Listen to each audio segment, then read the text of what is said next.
Uma enxada na beira do caminho. Este espaço é destinado a todos aqueles que não estão contentes com os conceitos do senso comum sobre as coisas do mundo.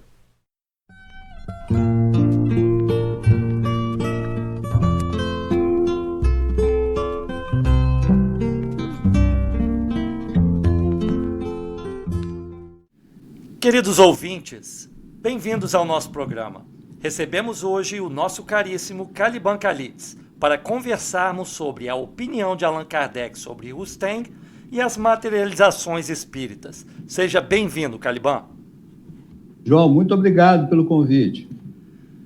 Caliban, depois de algumas semanas discutindo a questão do corpo fluídico de Jesus Cristo, gostaria de começar essa entrevista te perguntando por qual razão Allan Kardec não teria aceitado publicamente essa hipótese, apesar de ter sido desenvolvida originalmente por seu contemporâneo, compatriota e professo seguidor seu, Jean-Baptiste Rustang, no livro Os Quatro Evangelhos.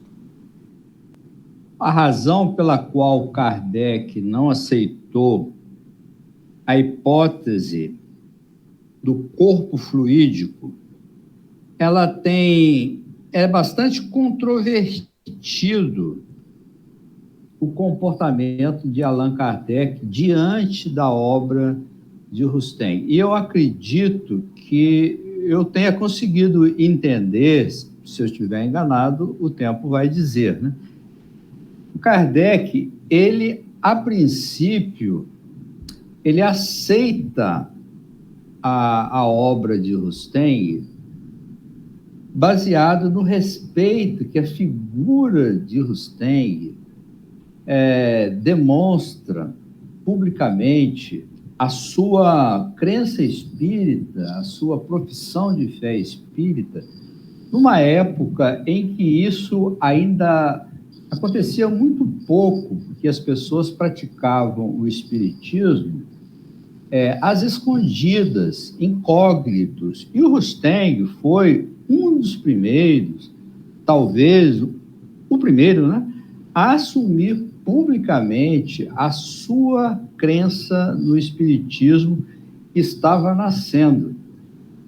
E a linguagem utilizada por Rustang, respeitosa, demonstrando ter estudado detidamente a obra, o Livro dos Espíritos, o Livro dos Médiuns, e demonstrando ter conhecimento não apenas da teoria colocada nesses livros, mas, sobretudo, da prática da ciência espírita, da prática das reuniões mediúnicas, dos trabalhos de conversa com as entidades do além, sejam entidades superiores, sejam entidades necessitadas de esclarecimento. Tudo isso surpreendeu positivamente a Kardec, que faz um elogio público do senhor Rustang. Ademais, a médium que recebeu a obra Os Quatro Evangelhos, né, que tem mais dois nomes, né? Rustang colocou nomes alternativos para os quatro evangelhos que ele divulgou. Chamou inicialmente de a revelação da revelação ou espiritismo cristão, bastante coerente com a definição de espiritismo cristão que o próprio codificador havia dado em O Livro dos Médiuns. Então, Kardec, ele não tinha muito o que fazer diante daquela demonstração pública de um homem honrado, de um homem público de considerável valor no mundo terreno e agora convertido às hostes do espiritismo. E o fato de a obra ter sido psicografada pela senhora Coulignon, a Madame Coulignon, é bastante interessante, porque o codificador recebia mensagens desta médium e várias mensagens dessa médium, a senhora Coulon-Berard, né? Ele inseriu várias mensagens recebidas por esta médium na codificação kardeciana. E a maioria dessas mensagens vai estar presente em O Evangelho segundo o Espiritismo, e foi publicado após o Livro dos Médiuns, né? Então, Kardec está diante de um verdadeiro dilema, né? Porque ele respeita a mediunidade da senhora Coulon, aliás, bastante conhecida pelas suas virtudes cristãs. Não tem como criticar o senhor Rustem, pelo contrário, só merece elogios de sua parte. Entretanto, quando ele examina a questão do corpo fluídico, ele fica em dúvida, digamos, nem em dúvida, ele fica se postando evidentemente contrário a esta ideia contida nessa obra que ele fala do senhor Rustem, mas o senhor Rustem diz que essa obra pertence aos espíritos. Então, nós observamos que Kardec, quando diz que decididamente um dia falará sobre essa questão, a questão do corpo fluídico, e que deixaria de quarentena esta obra, segundo ele, estando quase toda apoiada sobre essa, o que ele chama de teoria do corpo fluídico. Se não for verdadeira a questão do corpo fluídico, toda a obra estaria prejudicada. Entretanto, de que forma Rustem poderia apartar dessa obra a questão do corpo fluídico, que em determinadas circunstâncias se torna radicalmente necessária a compreensão dos textos dos evangelhos? Para Rustem também seria bastante difícil retirar esta ideia, que não é dele, mas foi ditada pelos espíritos. Segundo Rustem, os espíritos dos próprios evangelistas, assessorados ou acompanhados pelo espírito de Moisés. Kardec, entretanto, diz que a responsabilidade dessa teoria ficará com os espíritos que editaram aquela obra. Vê-se que Kardec não acredita, evidentemente, que aquela obra tenha sido ditada realmente pelos evangelistas. E por que Allan Kardec não acreditava, segundo a nossa opinião? Porque, pelos nomes respeitáveis ali colocados na obra, não seria o caso, porque há mensagens acolhidas pelo codificador, mensagens de Paulo de Tarso, mensagens de João Evangelista. Na própria codificação, há mensagens de Lázaro, há mensagens de vultos respeitáveis. Então, seria o caso de nós perguntarmos se Kardec tinha o único privilégio de receber as comunicações desses espíritos famosos na história do cristianismo. Seria o caso de Allan Kardec e a sua sociedade que ele fundou ter tido o monopólio da manifestação dos espíritos superiores? Não seria uma prova para Allan Kardec o fato de que esses espíritos superiores, tendo se manifestado em outros lugares, provariam a sua independência, e o fato de manifestar-se em outros centros não tornaria a doutrina espírita muito mais independente e sem a intromissão de ideias locais dos seus fundadores? Não é antes de se desejar que esses espíritos encontrassem alhures, outros médiuns de alta dignidade, para continuarem e concomitantemente difundirem a mesma doutrina espírita de Allan Kardec, com alguma revelação diferenciada no que se refere à interpretação dos evangelhos? Vê-se que, então, Kardec não depositava confiança de que aqueles espíritos fossem, de fato, os evangelistas. Porque se Kardec acreditasse, ele teria aceitado as suas opiniões. E nós falamos isso, né? E Kardec fica numa situação muito difícil, que hoje se chamaria, né, de saia justa, né?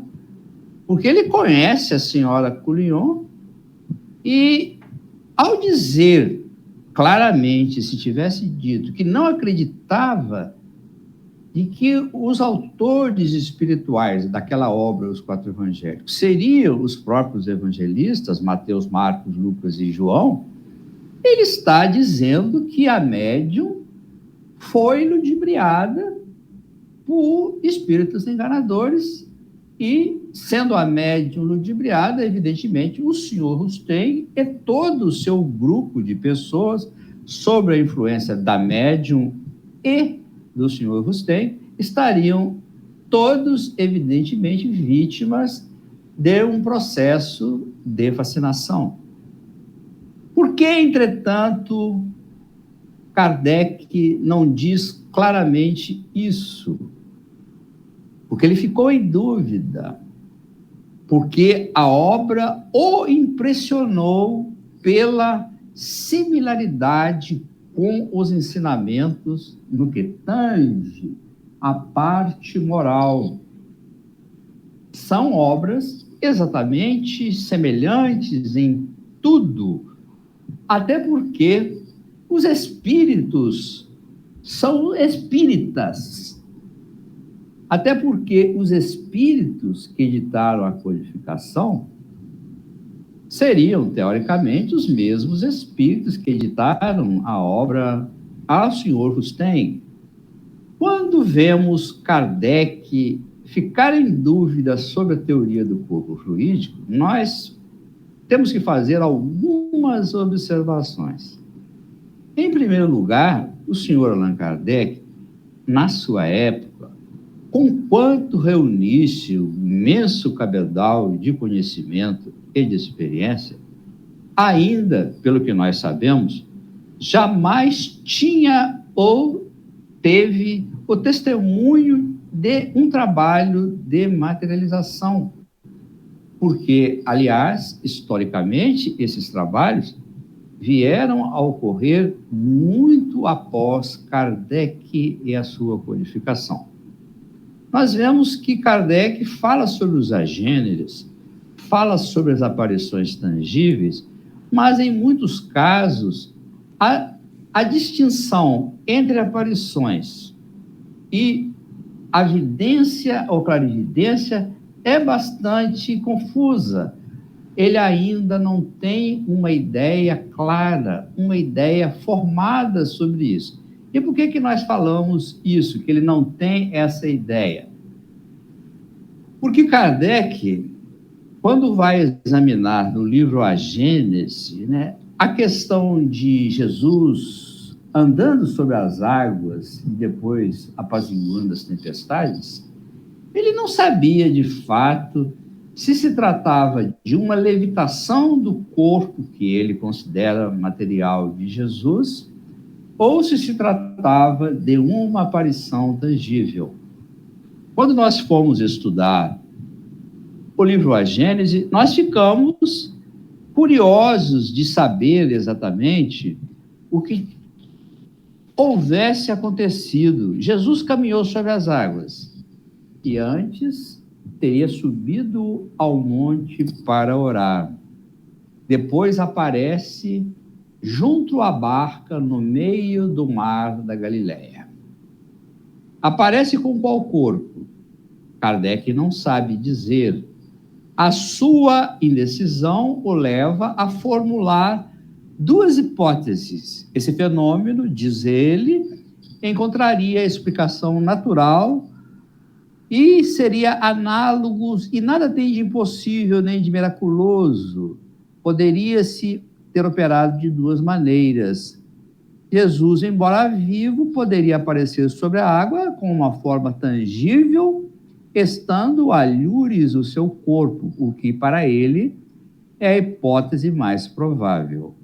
Entretanto, tem outra opinião também. Também pode ter sucedido que seu corpo fosse sustentado e neutralizado a sua gravidade pela mesma força fluídica que mantém no espaço uma mesa sem ponto de apoio. Idêntico efeito teria se produzido muitas vezes com os corpos humanos.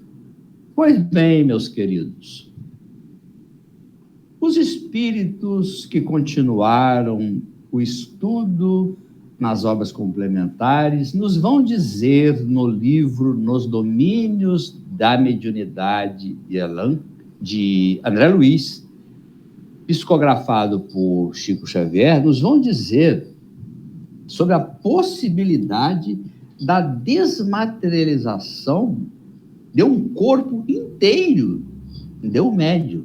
E diz-nos, isso é perfeitamente possível.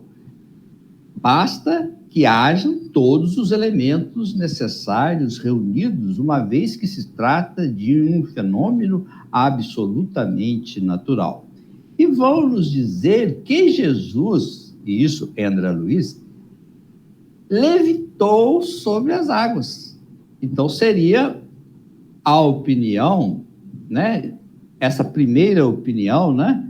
A segunda opinião é que estaria correta, segundo os espíritos que editaram a obra a Chico Xavier. Então, nós teríamos que colocar, então, como equivocada a primeira hipótese de que o perispírito de Jesus teria se desprendido lá do monte e então seria apenas a aparição tangível de uma forma espiritual, estando o corpo de Jesus ainda no monte no qual ele subiu para orar. Essa hipótese é refutada pelos espíritos superiores que editaram as informações para André Luiz na espiritualidade. Sendo correto dizer que Jesus levitou sobre as águas, ou seja, com o mesmo corpo que havia subido ao monte, porque se ele está levitando, aquele seu corpo é o seu corpo do qual ele se serve. Então, se existe levitação, nesse caso, segundo André Luiz, o corpo não está mais no monte. E é interessante que a narrativa do Evangelho completa que Jesus entra na barca, desce da outra barca e continua a história.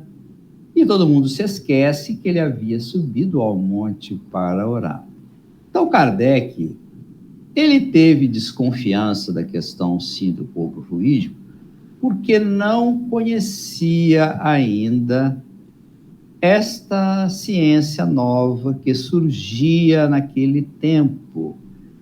Quando faz os comentários a respeito dos agêneres, ainda não tem bastante certeza de todas essas coisas, e é por isso que coloca, na sua indecisão, coloca Rusteng na geladeira. Não pode criticá-lo abertamente, porque tem respeito pelas outras pessoas que respeitam em bordéis, que respeitam Rusteng, que são espíritas como ele também é. E a senhora Coulignon não pode criticar e dizer que ela está obsediada, até porque as suas mensagens são publicadas posteriormente no Evangelho segundo o Espiritismo. Kardec prometeu trazer-nos uma teoria, segundo ele, que explicaria não apenas esse caso, mas a questão do desaparecimento do corpo de Jesus no sepulcro. Entretanto, não conseguiu completar essa sua intenção, vindo a desencarnar no ano seguinte.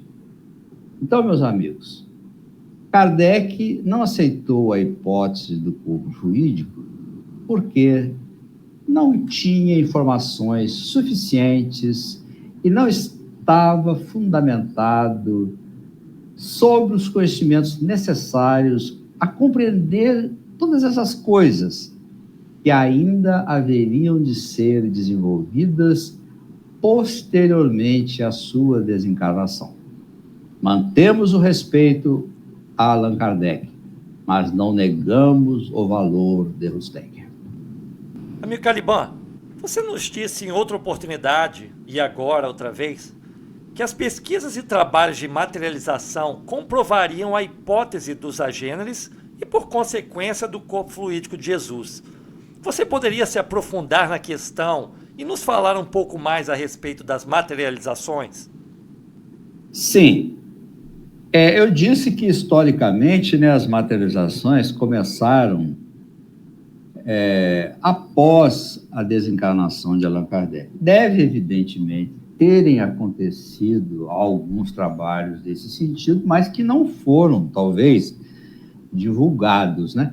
O certo é que a mediunidade de Daniel Douglas Home, de Florence Cook, a médium Eusápia Paladino, o médium Carmine Mirabelli, Ana Prado, Peixotinho, Fábio, né, a própria Ana Prado aqui no Brasil, esses trabalhos todos ocorreram posteriormente à desencarnação de Allan Kardec.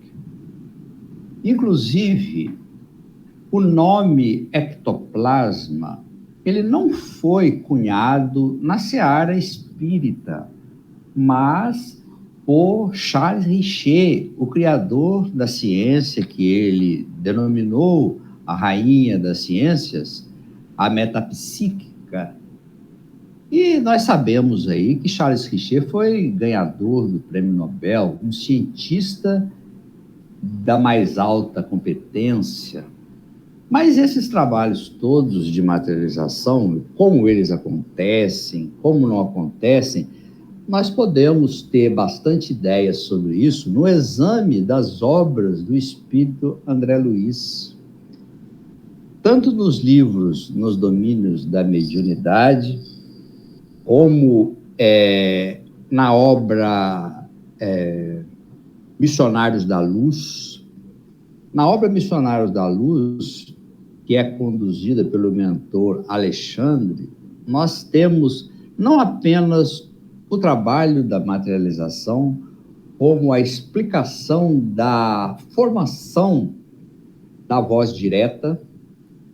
Nós temos uma descrição muito interessante no livro Missionários da Luz, em que o espírito Alexandre, ele cria com a sua força mental um aparelho fonador humano com substância retirada do médium. Kardec chamava de fluido animalizado ou fluido elétrico, e Charles Richer chamou de ectoplasma, e esse último nome pegou. Ectoplasmia, ectoplasma, né? Então, nós vemos na obra de André Luiz descrições detalhadíssimas, é isso mesmo que a gente fala? Sobre como se faz, inclusive sobre a questão dos 3 fluidos que existem conjugados para que seja possível um fenômeno de ectoplasmia ou de materialização. Nós temos o fluido do espírito comunicante, o fluido do médium e os fluidos da natureza. Segundo os instrutores espirituais ditaram a André Luiz, a maior dificuldade se encontra nos fluidos do ser humano, porque são mais influenciáveis no aspecto negativo com relação à possibilidade das materializações serem bem-sucedidas. Então, é evidente que os trabalhos de materialização, eles comprovam a possibilidade e a explicação da existência do fenômeno dos agêneres. E nós indagamos, qual a dificuldade em correlacionar as duas coisas, o corpo fluídico de Jesus, os agêneres e os trabalhos de materialização? Parece-me que estamos falando de três coisas absolutamente idênticas nos seus princípios, pois que para existir um agênere é preciso a existência desses três fluidos também. É impossível que exista um agênere sem que haja a emissão desses três fluidos diferentes.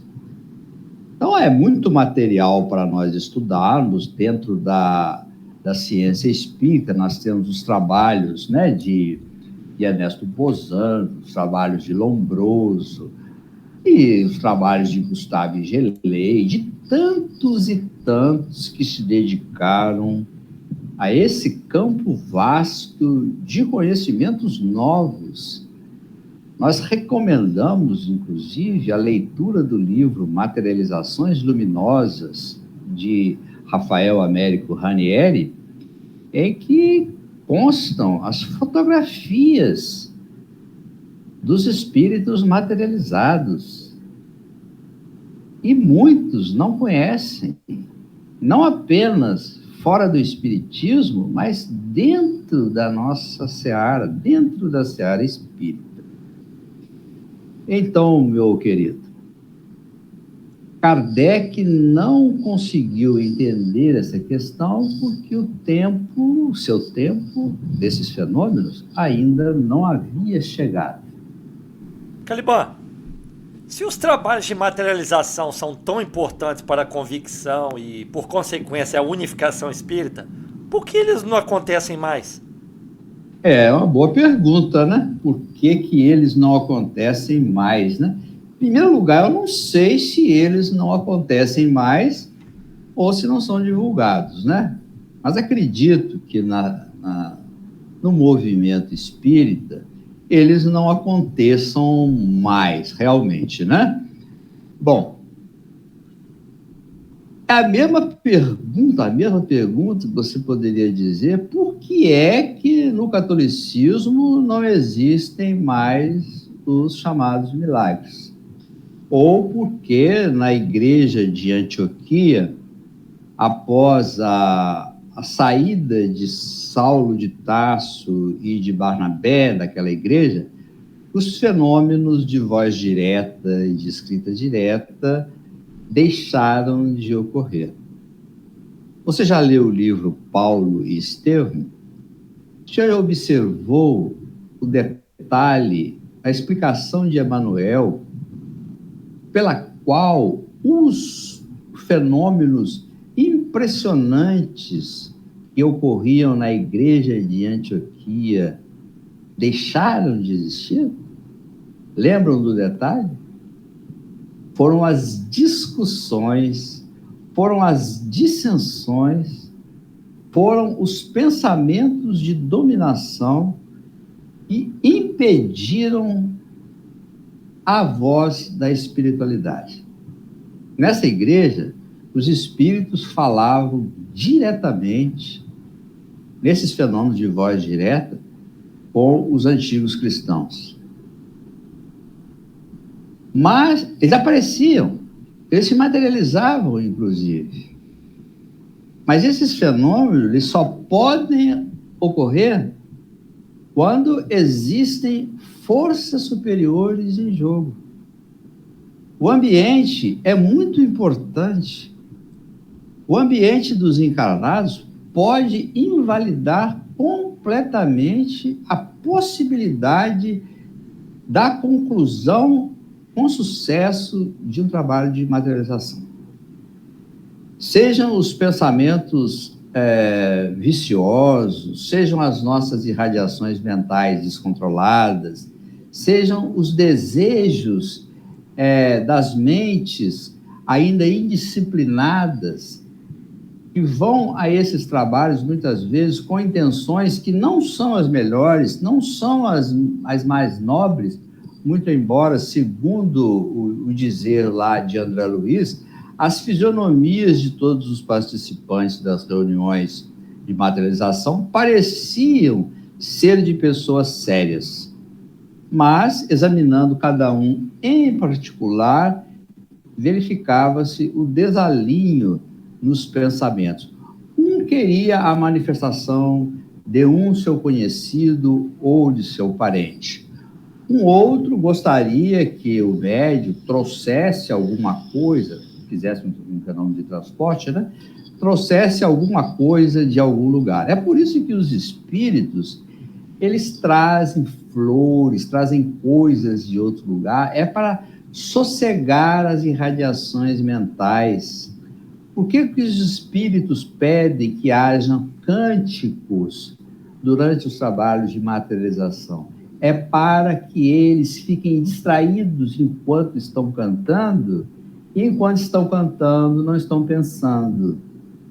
Então, os trabalhos de materialização, eles exigem não apenas os 3 fluidos, mas os 3 fluidos nas condições adequadas, e muitas vezes, no dizer dos espíritos, são os fluidos humanos aqueles que impedem a concretização com sucesso de um trabalho de materialização. Então, hoje não acontecem mais, por que será, hein? Será porque as condições pioraram? Acredito que sim. Será que os ambientes ficaram mais discutidores? Acredito que sim. Será que as condições necessárias não estão sendo seguidas? Tenho toda a certeza disso. Caliban, uma última pergunta. O que se deve pensar do fato de muitos espíritas, e mesmo alguns espíritos, segundo a tradição e literatura mediúnica, dizerem que tais trabalhos não devem mais ser realizados, justificando-se pela importância de focar-se na parte moral do espiritismo? Essa é uma afirmação, né, das mais estranhas e contraditórias, no meu modo de ver, né? É evidente que a parte moral do espiritismo é a mais importante. Ninguém tem dúvida disso. Aqueles que fizeram os trabalhos de materialização no passado, eles estavam pensando em consequências morais. Eles estavam tentando provar para nós aqui, que somos eternamente incrédulos, de que há possibilidade da sobrevivência do espírito. Isso pode ser provado não apenas pela ciência espírita, mas pela ciência ordinária. Então, o diferencial que o espiritismo tem no seu aspecto religioso, o espiritismo, ele também é uma religião. Não nos esqueçamos disso, né? Ele tem um diferencial. O diferencial do espiritismo, em relação às demais religiões, é a ciência. É a possibilidade de comprovação da sua parte moral. Enquanto nas outras ciências, nas outras religiões, né? O seu fiel, o seu profitente lá, ele tem que acreditar sob palavra. O espiritismo não é assim. Então, o espiritismo, ele tem esse diferencial, que é justamente a possibilidade de comprovação daquilo em que você acredita. Mas os adversários do espiritismo, eles pretendem rebaixar a doutrina espírita às suas limitações, e querem transformar numa religião igual às suas religiões. Eles têm receio de perderem os seus fiéis, de perderem os seus dízimos, né? De perderem o seu poder de dominação sobre os fiéis, sobre as pessoas crédulas, né? E tentam, assim, rebaixar a doutrina espírita ao que elas são. E são uma religião de moralista mas sem esse diferencial que o Espiritismo possui. Falar disso, a gente tem que falar, não podemos esquecer, né, que você me perguntou assim, né? A arte não deve mais ser realizada, porque o importante é a parte moral. Vamos lembrar aqui das proibições de Moisés, as proibições incoerentes de Moisés, né? Moisés, a lei, né, mosaica, proibiu terminantemente o contato com os espíritos, sob pena de morte. Ora, o senhor Moisés, ele se utilizou largamente do contato com os espíritos na consecução da sua obra. Então, Moisés, ele proíbe algo do qual ele se utilizou largamente. Então, existe uma incoerência muito grande na lei mosaica nessa proibição. Muitos, então, ficam aí com Moisés e se esquecem de que Jesus retificou esse erro quando o próprio Moisés aparece com ele no Monte Tabor. E Jesus conversa não apenas com Moisés, mas conversa com todos os espíritos que estão com os obsediados, e ele conversa com todo mundo. E Jesus, então, retifica esse erro desastroso de Moisés. Muitos tentam colocar uma razão para esse erro ao dizer que, naquele tempo, né, isso não seria muito bom, né, e tal. Então, mais uma vez, nós temos aí a criação do monopólio, né? O São Moisés pode se comunicar com os espíritos e os demais não podem, né? Então, isso não nos cheira muito bem, não. O cristianismo seguiu por esse falso caminho também. Para onde nos levaram os concílios? Nos levaram para o afastamento do espiritismo, para o espiritismo ter sido colocado fora da lei. E quando o Kardec também se apoia, né, num concílio, na decisão de um concílio para negar Rusteng, né, negar o povo fluido de Rusteng, nós já dissemos na reunião passada que Kardec se esquece de que o mesmo concílio foi o concílio que proibiu o próprio espiritismo, ou seja, aqueles que se põem em contato com os espíritos, né, pretendem talvez nos levar para os novos concílios, agora dentro do movimento espírita, né? O movimento espírita, como nos dizia Luciano dos Anjos, né? Hoje nós temos a sopa de letrinhas, né? Nós temos os órgãos aí, CRE, porque é CRE, né? O Conselho Regional Espírita, com a palavra CRE. Nós temos siglas, né? Então, o siglismo tomou conta do movimento espírita. Existe um evidente interesse das trevas, né? No sentido de que o espiritismo abandone as práticas mediúnicas, tal qual já ocorreu com o catolicismo. No caso do protestantismo, né, houve menos, vamos dizer assim, possibilidades desse contato mais iluminado com o outro lado, porque, segundo Max Weber, né, o protestantismo ele é a base fundamental da existência do próprio capitalismo moderno, né? Então, existe um estranho comportamento nas religiões ditas cristãs diante das comprovações de sobrevivência, né?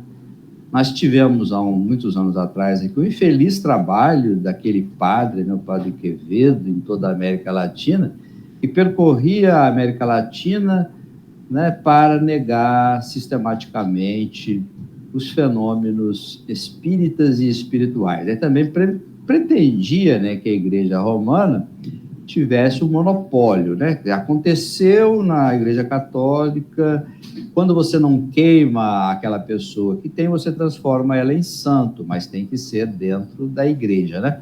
Um trabalho muito infeliz.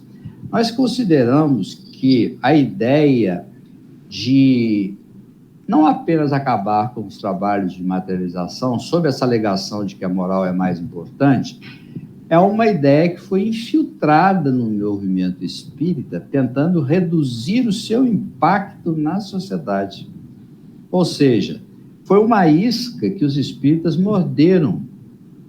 E essa opinião veio do lado de fora, não veio de dentro, não. Mas muitos espíritas, né, que já pertenceram a essas outras religiões, entraram para a doutrina espírita e, de certa forma, estranharam, né, que essa nova religião tenha essas comprovações de sobrevivência cientificamente demonstráveis, né? Então, nós mordemos, né, digamos assim, eu estou me colocando aqui, né, como espírita, né, embora tenha dito várias vezes que não sou kardecista, né, já falei isso também, e já disse que se os espíritas continuarem do jeito que estão, vai ficar difícil até ser espírita, né? Mas vai lá, vamos lá. Então, essas preocupações que existem, as preocupações evidentes que devem ser tomadas nos trabalhos de materializações, elas estão nessas obras que eu citei, no Missionário da Luz, Domínio da Mediunidade. Nós podemos e devemos fazer, sim, os trabalhos de materialização. Não há nada que impeça que nós façamos, a não ser o próprio desejo de estragar o movimento espírita. Seria mais ou menos como o homem ter ido à Lua, mas depois não querer mais ir. E ter ficado tanto tempo sem ir à Lua e tenha gerado dúvida. Será que o homem já foi à Lua mesmo de verdade? Isso está acontecendo, infelizmente, né, com as reuniões mediúnicas, né? Infelizmente, tem espíritas que nunca participaram de uma reunião mediúnica. Isso é muito grave. Muito bem. Chegamos ao final de mais um programa. Gostaríamos de agradecer os nossos caríssimos ouvintes pela audiência e, claro, o nosso amigo Caliban Calitz pela participação de hoje. Muito obrigado e até a próxima. Até a próxima. E aqui encerramos esse podcast. Muito obrigada por sua companhia. Gostou? Então se inscreva no nosso canal e nos acompanhe. Até logo!